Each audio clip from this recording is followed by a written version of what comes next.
Welcome back. విషయం ఏదైనా తనదైన శైలిలో సెటైర్లు వేయటం senior director Dasari Narayana Rao style. Power పంచులు వేస్తూ ప్రత్యర్థులను ఏకిపారేస్తారు ఈ దర్శకరత్న. ఎప్పుడూ తన కామెంట్స్ తో సెన్సేషన్ క్రియేట్ చేసే మేస్త్రి టైం దొరికినప్పుడల్లా చిరును ఇరుకున పెట్టేందుకు ప్రయత్నిస్తూనే ఉన్నారు. తెలుగు సినిమా ఇండస్ట్రీలో దర్శకరత్న దాసరి నారాయణరావు ఏది మాట్లాడినా సంచలనమే. ఏ ఫంక్షన్ లో ఎప్పుడు ఎవరిని టార్గెట్ చేస్తారో అర్థం కాదు.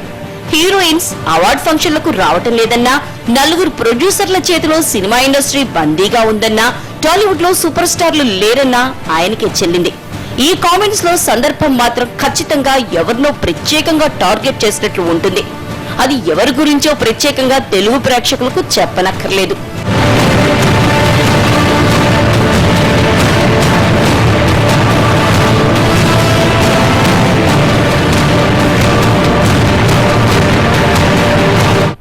చిరంజీవి, దాసరి వారిద్దరూ ఒకే ప్రాంతం నుంచి వచ్చారు.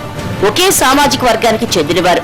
ఒకప్పుడు కలిసే ఉన్నా ఆ తర్వాత మాత్రం తేడా వచ్చింది. అప్పటి నుంచి ఈ మాటల యుద్ధం రకరకాల ట్విస్టులతో సాగుతోంది. వీలు దొరికిన ప్రతిసారి దర్శకరత్న తన మాటల్ని అస్త్రాలుగా చిరుపై సంధిస్తూనే ఉన్నారు. గతంలో ఇలాంటి కామెంట్స్ చేసిన దాసరి ఇండస్ట్రీలో స్టార్లు ఉండరని, సూపర్ స్టార్లు మాత్రమే ఉంటారన్నారు. తెలుగులో నందమూరి తారక రామారావు, దక్షిణాదిన రజనీకాంత్, దేశంలో అమితాబ్ బచ్చన్లు మాత్రమే సూపర్ స్టార్లు అన్నారు. మిగతా వాళ్ళు స్టార్లు కానే కాదన్నారు. అడ్రస్ లేని వాళ్లకు అడ్రస్లు ఇస్తే వాళ్ళిప్పుడు మిడిసిపడుతున్నారని పంచ్ కామెంట్స్ చేశారు. దర్శకరత్న చిరంజీవి 150వ సినిమా వ్యవహారాన్ని వదలలేదు.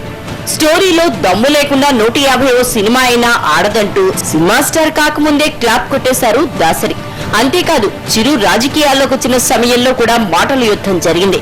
చిరు పొలిటికల్ ఎంట్రీ ఇవ్వగానే మేస్త్రి సినిమా తీసి ఓ దులుపు దులిపేశారు. పార్టీ పెట్టి ఓడిపోయాక ఆ తర్వాత కాంగ్రెస్ లో చేరాక కూడా చిరుపై పవర్ పంచులు పేల్చారు.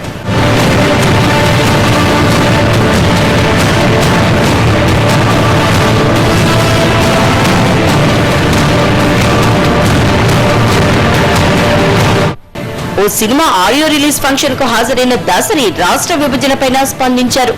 ఆంధ్రప్రదేశ్ ను విడదీయటానికి ఓ రాజకీయ బ్రోకర్ కారణమంటూ సెటైర్ వేశారు. తెలుగు చిత్ర పరిశ్రమలో కొంతమంది పెద్దోళ్లు చిత్ర పరిశ్రమ పేరు చెప్పుకుని ఉన్నత స్థానాల్లోకి వెళ్లిపోయారన్నారు. వారంతా సినీ పరిశ్రమ నుంచి, ప్రభుత్వం నుంచి ఎన్నో రకాల సహాయాలు అందుకుని కూడా పరిశ్రమ కోసం ఏమీ చేయడం లేదని విమర్శించారు. ఇలా ఒక్కోసారి డైరెక్ట్ గా అనకపోయినా దాసరి ఎవరిని అన్నారో మాత్రం ఫ్యాన్స్ కి అర్థమైపోతూనే ఉంటుంది. చిరంజీవి, దాసరి మధ్య ఉన్న వివాదం వారసత్వంగా కూడా కొనసాగుతోంది. ఆ మధ్య mega power star Ram Charan Teja కూడా దర్శకరత్నపై ఓ రేంజ్ లో ఏకిపారేశాడు. గతంలో అవార్డులకు హీరోయిన్లు రారన్న దాసరి కామెంట్స్ పై సెటైర్లు వేసిన చెర్రీ లేటెస్ట్ గా sun of Satyamurthy audio release function లో దాసరి వ్యాఖ్యలకు కౌంటర్ ఇచ్చాడు.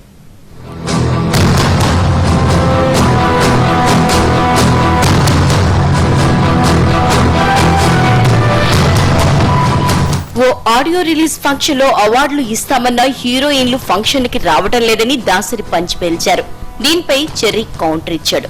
హీరోయిన్ల విషయంలో కొందరు అనుకుంటున్నట్లుగా ఏమీ జరగటం లేదన్నాడు చిరుత. వారు అవార్డులు తీసుకోవడానికి వస్తున్నారని కౌంటర్ ఇచ్చాడు. డైరెక్ట్ గా అగ్రదర్శకుడి మీదే అటాక్ చేశాడు.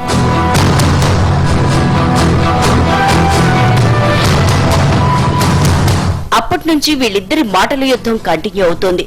వీలు దొరికినప్పుడల్లా ఒకరి మీద ఒకరు సెటైర్లు వేసుకుంటూనే ఉన్నారు. లేటెస్ట్ గా దాసరి చేసిన ఘాటైన వ్యాఖ్యలకు అంతే సెటైరికల్ కామెంట్ చేశాడు రామ్ చరణ్. ఇప్పటి జనరేషన్ యంగ్ హీరోలకు డాన్సులు చేయటం తప్ప యాక్టింగ్ ఏమీ రాదని, అయినా ఓవర్ యాక్షన్ కు మాత్రం కొదవలేదని దర్శకరత్న అన్నారు. ఆయన ఎవరిని ఉద్దేశించి అన్నారో తెలియదు గాని వెంటనే రియాక్ట్ అయ్యాడు చరణ్. దాసరి కామెంట్స్ సరికాదంటూ కౌంటర్ ఇచ్చాడు.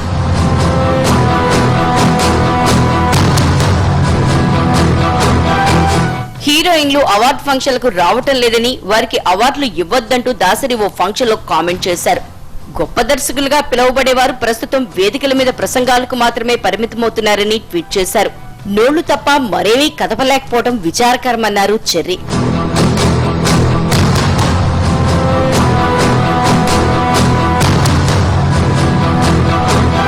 Sun of Satyamurthy audio release లో లేటెస్ట్ గా దాసరి చేసిన కామెంట్స్ పై మెగా పవర్ స్టార్ ఘాట్ గానే స్పందించాడు. చరణ్ సోషల్ నెట్వర్కింగ్ పేజీలో ఓ సెన్సేషన్ కామెంట్ చేశారు. కోతి కళ్ళు తాగితే ఎలా ప్రవర్తిస్తుందో తెలుసు కదా, అదే కోతికి మైక్ దొరికితే మీరే ఊహించుకోండి అంటూ మైకు పట్టుకున్న కోతి బొమ్మను పోస్ట్ చేశాడు. మేస్త్రిని టార్గెట్ చేస్తూ చెర్రీ ఇలా చేశారనే గుసగుసలు వినిపిస్తున్నాయి.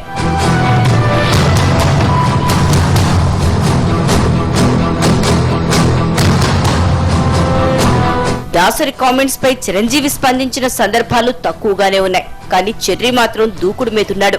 మెగా ఫ్యామిలీపై సెటైర్ వచ్చి రాగానే తన స్టైల్లో కౌంటర్ ఇచ్చేస్తున్నాడు.